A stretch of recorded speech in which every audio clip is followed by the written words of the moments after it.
नमस्कार, मेरा नाम दीपक है। आज की मेरी वीडियो में मैं आपको 13th चैप्टर जो क्लास 12th में है मैथ्स में, उसमें प्रोबेबिलिटी में एक बड़ा ही इंटरेस्टिंग टॉपिक है जिसको बोलते हैं रैंडम वेरिएबल।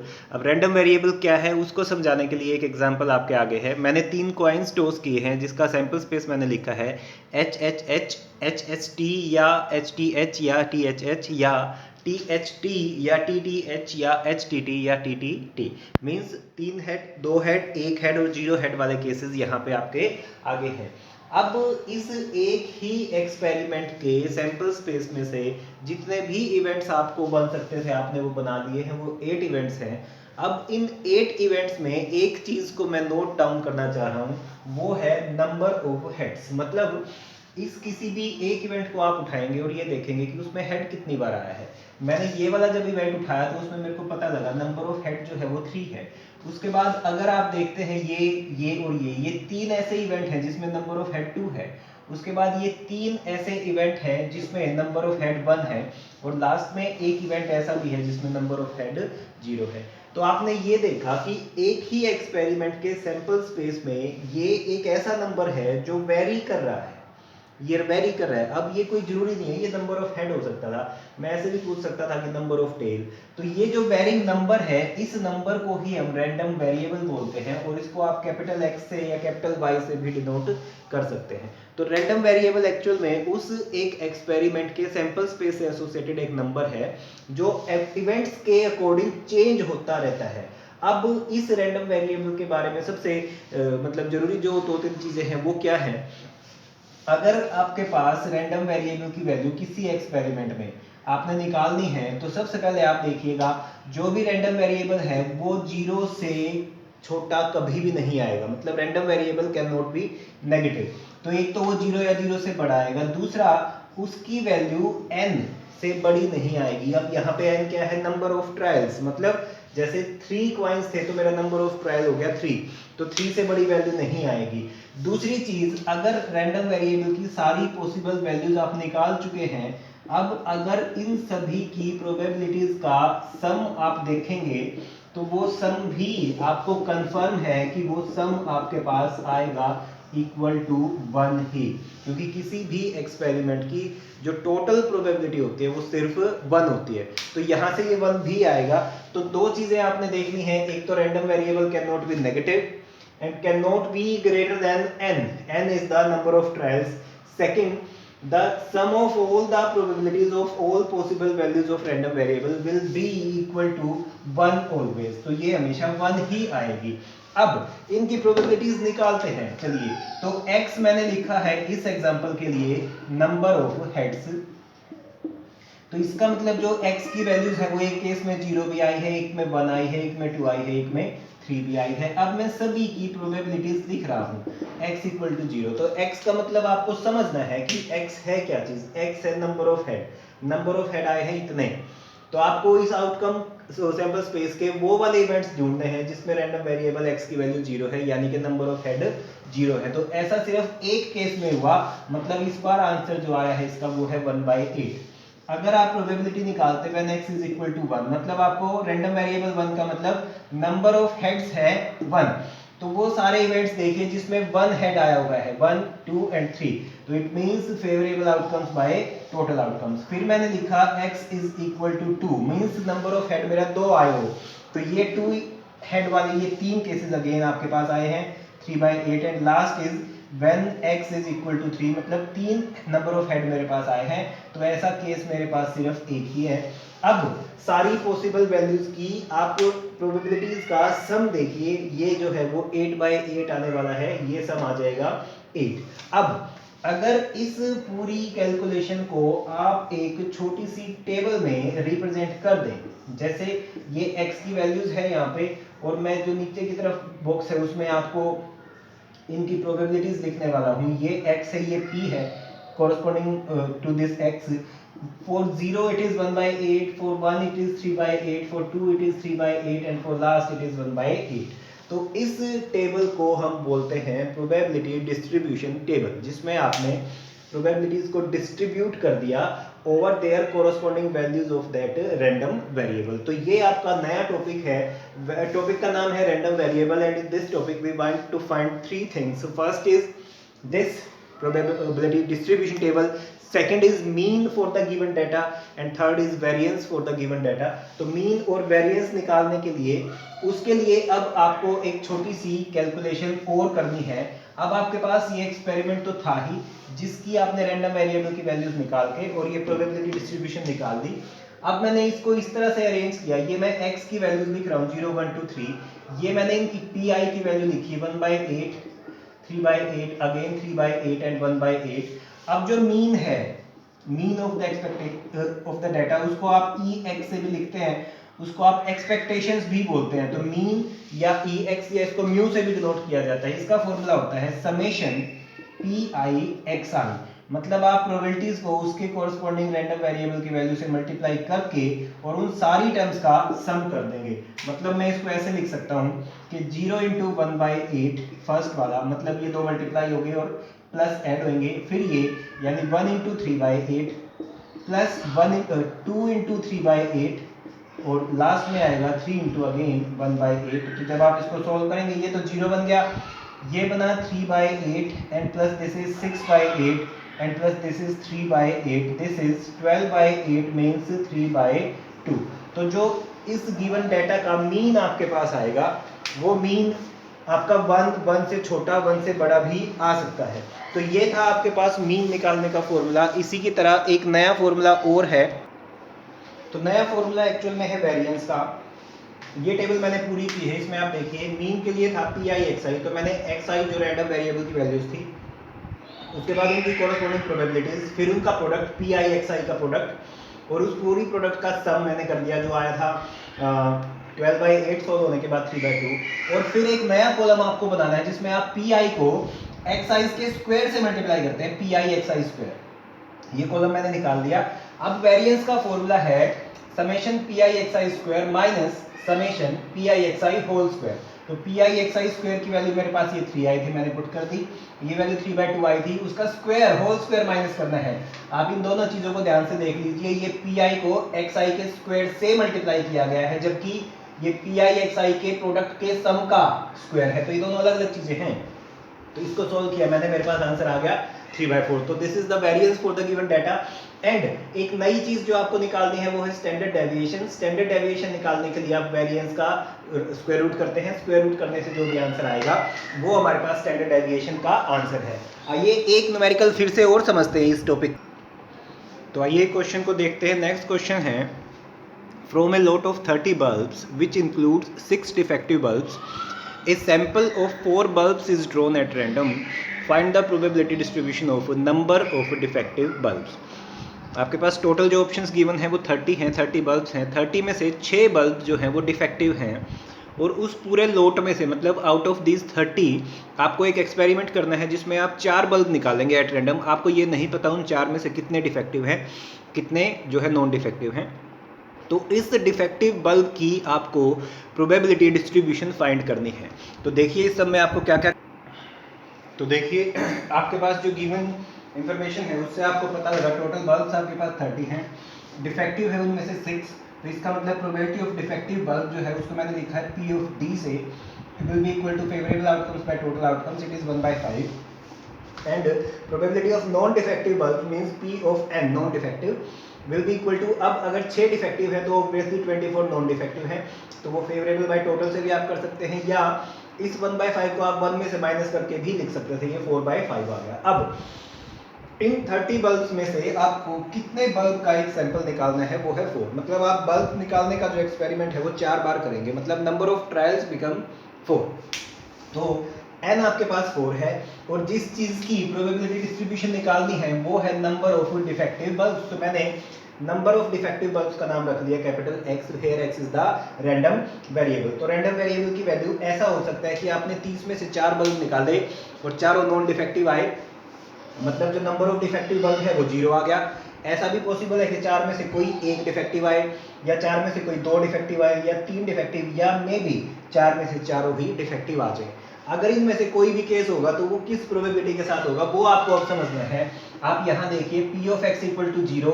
सबसे पहली चीज आप ये डिफेक्टिव बल्ब जो आए हैं वो 0 आए हैं। कितने बल्ब्स आपने निकाले हैं वो आपको देखना है 4। तो इसका मतलब 4 में से 0 आपको सेलेक्ट करने हैं। तो पहला केस तो आप एक तो स्टेप आ गया 4C0 का। अब 4 बल्ब क्योंकि आपने निकाले हैं तो ये वो 4 बल्ब हैं जिसमें से एक भी बल्ब डिफेक्टिव नहीं आया।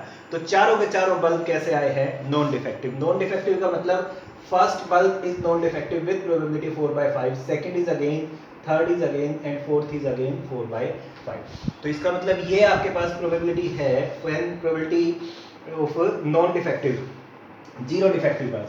अगला case when probability x equal to 1 आप फाइंड करना चाह रहे हैं। मतलब जो 4 बल्ब निकालने का आपने एक एक्सपेरिमेंट किया है उस 4 में से कोई एक बल्ब है जो डिफेक्टिव है। अब वो कौन सा बल्ब है?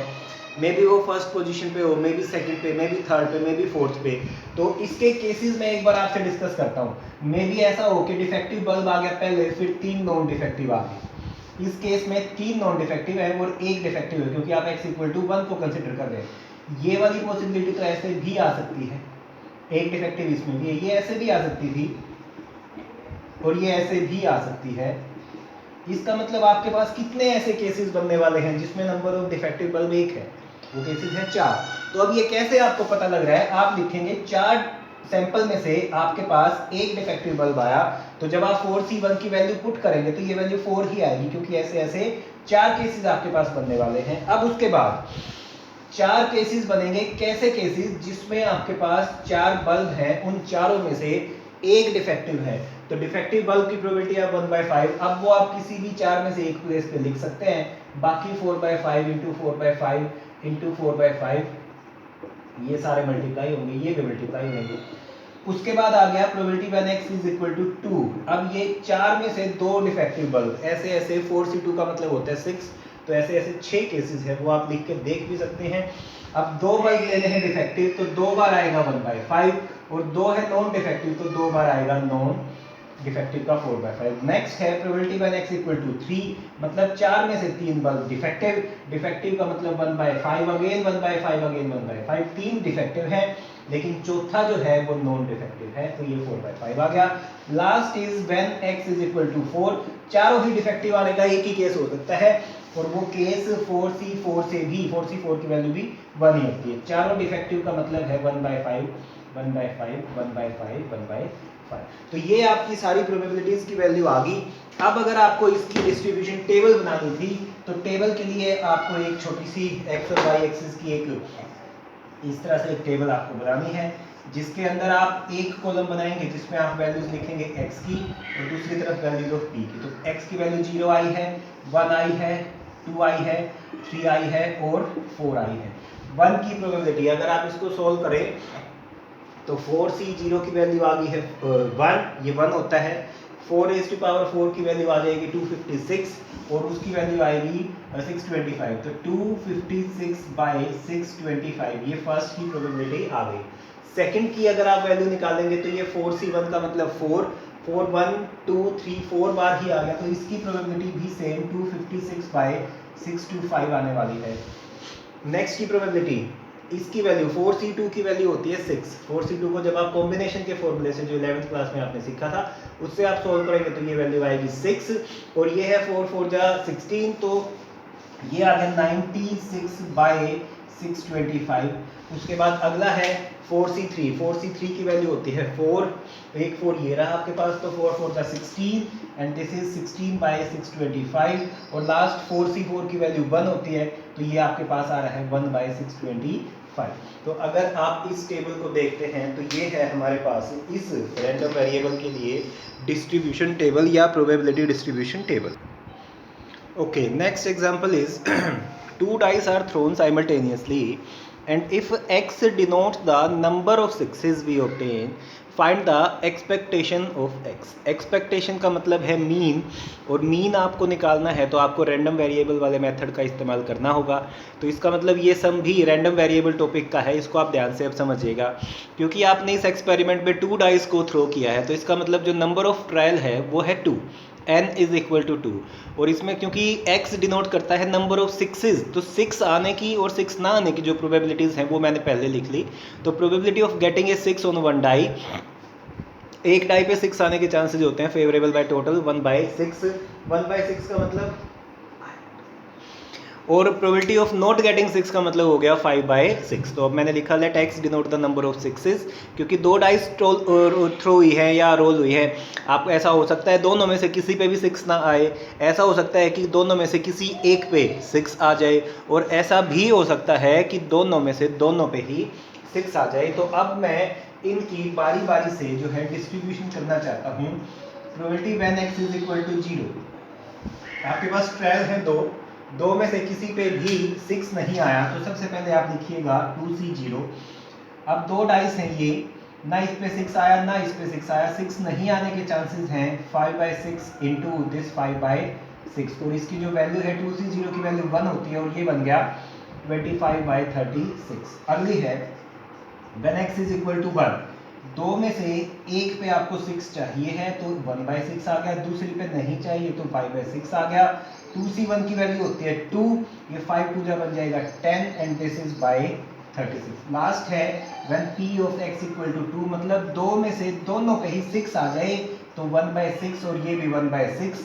2C2 की वैल्यू 1 होती है तो ये आ गया 1/36। आप इसको क्रॉस चेक भी कर सकते हैं, रैंडम वेरिएबल की जितने भी पॉसिबल वैल्यूज आपने फाइंड की सभी की प्रोबेबिलिटीज का सम हमेशा बनाना चाहिए। तो ये आप देखेंगे अगर तो इसका सम 1 आ रहा है। अब मेरे को क्योंकि एक्सपेक्टेशंस निकाल दी है, एक्सपेक्टेशन का मतलब है मीन, आपको मीन निकालना है, तो मीन के लिए आप एक छोटी सी कॉलम बनाएं। xi की वैल्यू है 0 1 2, थोड़ा सा बड़ा करके लिख लेते हैं, और फिर है pi की वैल्यू जो फर्स्ट आपके पास आई है वो है 25/36, फिर है 10/36 और फिर है 1/36। अब मैं इस pi को x से मल्टीप्लाई करने वाला हूँ, ये फर्स्ट तो 0 ही आएगा, ये आएगा 10/36 एंड दिस इज 2/36, और जब आप इस वाले pixi का सम करेंगे तो ये आ रहा है 12/36 यानी कि 1/3।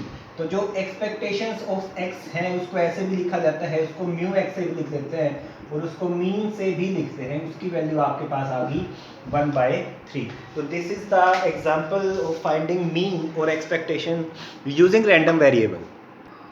आइए अब एक और इंटरेस्टिंग सम की तरफ आते हैं। एक रैंडम वेरिएबल x है जिसकी ये फॉलोइंग डिस्ट्रीब्यूशन टेबल आपको गिवन है। x की जो वैल्यूज़ हैं रैंडम वेरिएबल x की वैल्यूज़ वो 0 1 2 3 4 5 6 7 हैं and their corresponding probabilities are given but in terms of some unknown k। तो फर्स्ट क्वेश्चन आपके पास ये है कि फाइंड k, इस k को ही आपने फाइंड करना है। तो जैसा कि मैं अभी भी आपको बता रहा था, रैंडम वेरिएबल की जितनी भी पॉसिबल वैल्यूज हैं उन सभी की प्रोबेबिलिटी का सम सिर्फ 1 आ सकता है, क्योंकि किसी भी एक्सपेरिमेंट की जो टोटल प्रोबेबिलिटी होती है वो 1 होती है। तो अगर इस 1 को आप यूज करें तो इसका मैं सॉल्यूशन करता हूं, मैं लिखूंगा as 0 plus this k plus next 2k plus next 2k plus 3k plus this k square plus 2k square and plus 7k square plus k is equal to 1। आप इस सारी प्रोबेबिलिटी का सम जो है वो 1 लिखेंगे। अब इसको एक बार ऐड करते हैं, ये देखिए 7k square 2k square and 1k square, ये बन गए हैं 10k स्क्वायर, और उसके बाद जो k है उसको अगर मैं ऐड करूं, ये 3 + 2 + 2 + 1, ये बन गया 1 2 3 2 5 3 8, और 8 के बाद प्लस 1 ये रहा तो 9k एंड दिस -1, इसको आप लेफ्ट में ले आए तो ये एक आपके पास क्वाड्रेटिक इक्वेशन बन गई।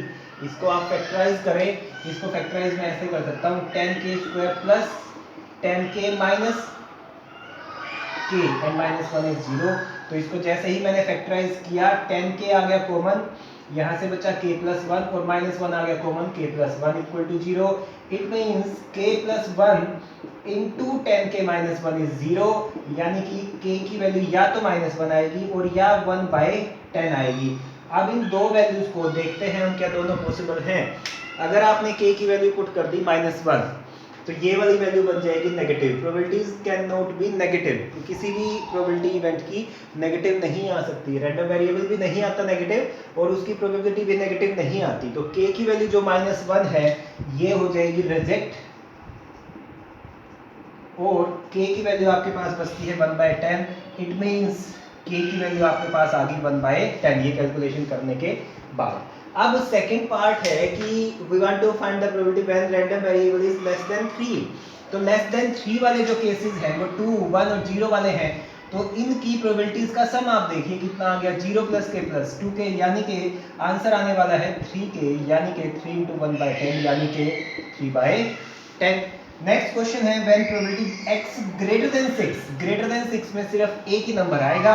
तो इसका आंसर बन गया 7k² + k, यानी कि 7 × k² means 1/100 and plus k 1/10। इसको आप सोल्व कर दें, ये आंसर आ जाएगा। नेक्स्ट है कि when x is greater than 0 but less than 3, तो 0 से बड़ा और 3 से छोटा, ये दो केसेस हैं। इनकी प्रोबेबिलिटी फिर से आई है आपके पास 3k, और 3 × 1/10 पुट करेंगे तो आपके पास आंसर आ जाएगा 3/10। तो इस तरह से आपने ये रैंडम वेरिएबल पे बेस्ड जो कुछ क्वेश्चंस हैं वो ट्राई करने हैं। ये जितने भी वीडियोस मैंने अपने यूट्यूब चैनल पे जो भी अपलोड की हैं वो सिर्फ इस पर्पस से कि ये जो लॉकडाउन वाला जो इस टाइम चला हुआ है, इसमें जो स्टूडेंट्स हैं स्पेशली 11th एंड 12th के, उनको मैथ्स में अगर थोड़ी बहुत हेल्प की ज़रूरत है तो वो इन वीडियोस से अपना जो टॉपिक है उसको क्लियर करने में थोड़ी सी हेल्प ले सकते हैं।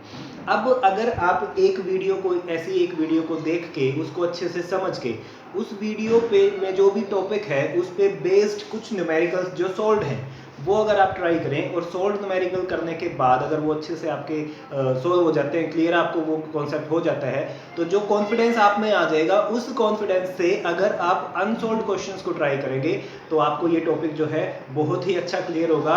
एक बात मैं आपको बताऊं, मैथमेटिक्स में सिर्फ देख लेने से और या सिर्फ पढ़ लेने से कोई भी टॉपिक कभी क्लियर नहीं हो सकता। आपको हर एक सम की प्रैक्टिस करनी है। प्रैक्टिस करते टाइम आपको सारे कंसेप्ट माइंड पे रखने हैं। ऐसा भी आप कर सकते हैं कि जो भी टॉपिक कर रहे हैं उससे रिलेटेड फॉर्मूले आप एक पेज पे लिख लें और कोई सम करते टाइम बार बार उन फॉर्मूले में से गो थ्रू करें, ताकि आपका जो सब्जेक्ट है, जो भी आपका जो टॉपिक है, जो भी उसमें कंटेंट है, जो उसमें टॉपिक्स हैं, उससे रिलेटेड जो भी रिक्वायरमेंट है, जो फॉर्मूले हैं या जो ट्रिक्स हैं या जो कीवर्ड्स हैं वो आपके माइंड में हो। तो इस तरह से अगर आप इन वीडियोस को यूटिलाइज करेंगे तो आपका ये जो प्रोबेबिलिटी का चैप्टर है ये आज ऑलमोस्ट मैंने कंप्लीट करवा दिया। अगर आपको कुछ दिक्कत इसमें आती है तो आप मेरे नंबर पे व्हाट्सएप कर सकते हैं। इस टॉपिक के बाद अगला एक टॉपिक है वो है बाइनोमियल डिस्ट्रीब्यूशन। वो लास्ट ईयर के सीबीएसई के सर्कुलर में उस टॉपिक को 12th क्लास के सिलेबस से काट दिया गया था, यानी कि 13.5 जो बाइनोमियल डिस्ट्रीब्यूशन और जिसमें बर्नौली ट्रायल नाम का एक छोटा सा टॉपिक है, अच्छा इंटरेस्टिंग टॉपिक है, वो भी अगली वीडियो में मैं उसको भी एक्सप्लेन करूँगा। लेकिन 12th क्लास के सिलेबस व्यू से वो सिलेबस में इंक्लूडेड नहीं है। वीडियो को ध्यान से देखने के लिए बहुत बहुत धन्यवाद।